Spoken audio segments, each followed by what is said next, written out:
The world that we live in today is a scary place with no hope left. There's nothing that we can do, and it's always going to be this bad, if not worse. Or at least that's what a lot of people would like us to believe. The older I get and the more I see, I notice this trend of sensationalism here on the internet, on mainstream media, and basically everywhere you go.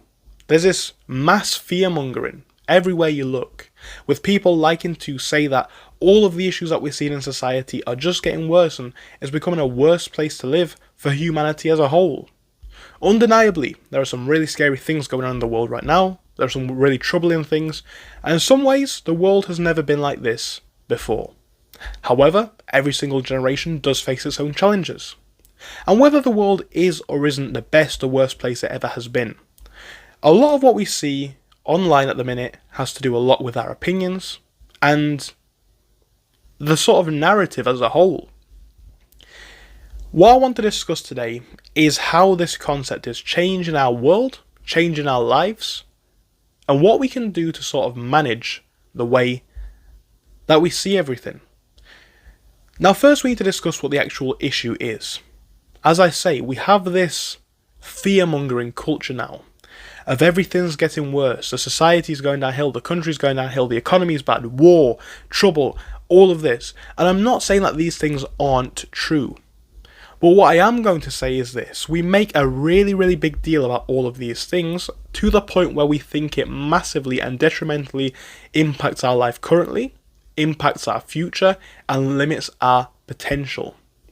It leaves us in a state of perpetual and constant fear, which is not the way that it's supposed to be.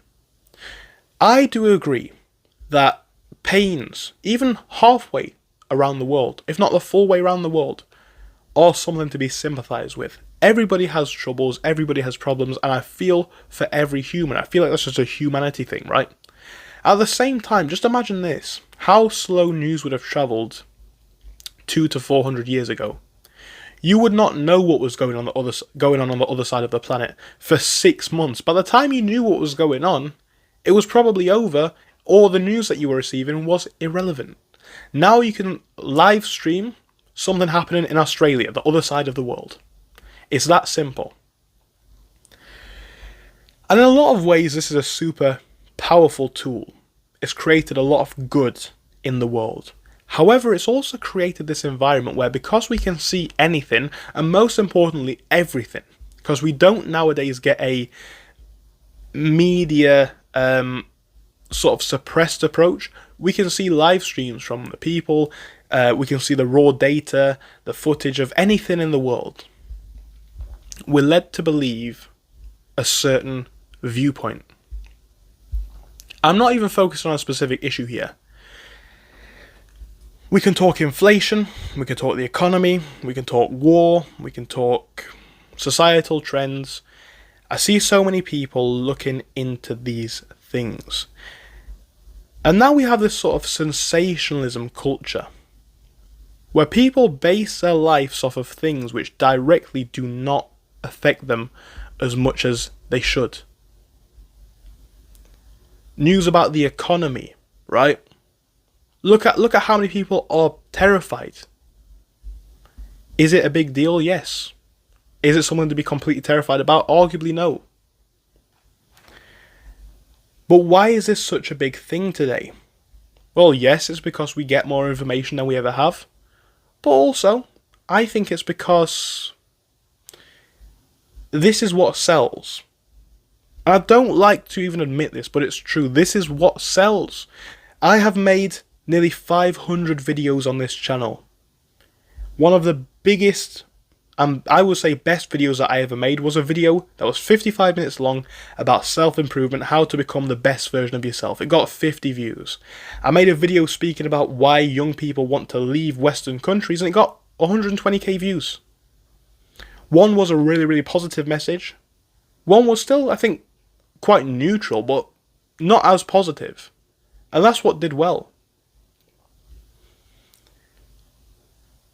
And I think the reason why people arguably like this fear bias, yes, is because it triggers something in themselves. Like, as humans, especially in the modern world, we are lacking something that we in previous times have had a lot more naturally. The fight or flight, the anxiety that you build in your body, the emotions. Now we sort of simulate that online. But at the same time, we develop these echo chambers on the internet. And a lot of people can say this. I speak to a lot of people who I know. This is not like some internet trend alone. People who I know in the real world, and I ask them their opinion about this and that. And they've got such a unidirectional opinion. They believe this and they believe this because of this. And I ask them what makes them believe it. Twitter, Facebook, YouTube. Because you get into this loop, or you can do, very easily. And it is astonishingly easy. Where it will provide you with what you watch. And a lot of people watch this stuff, I would say, because it creates a confirmation bias in their own head. So if I said, I'm broke, let's just say I'm broke, for an example.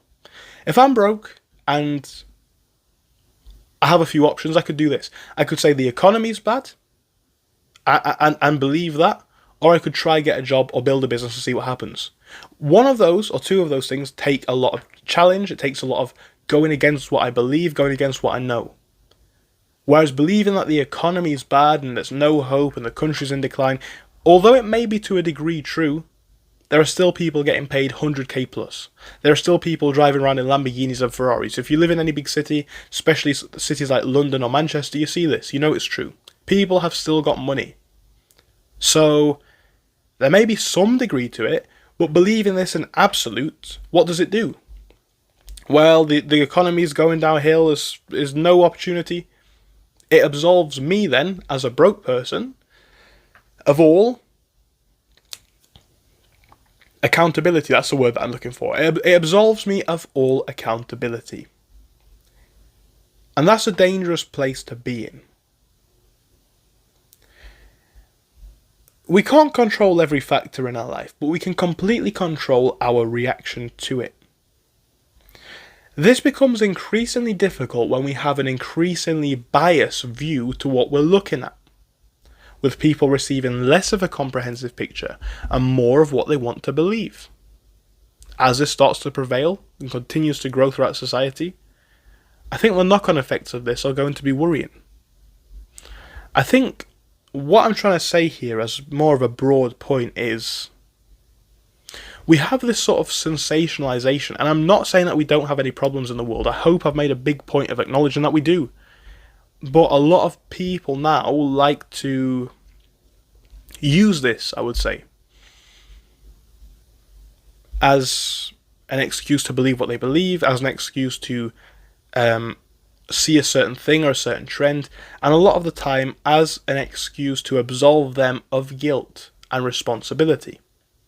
And we need to talk about stuff like this a bit more. A channel like this is just one where I share my opinions. I'm not saying that I'm right or wrong on a topic like this, but I do find it interesting. I think the internet is one of the things which has kind of created this push.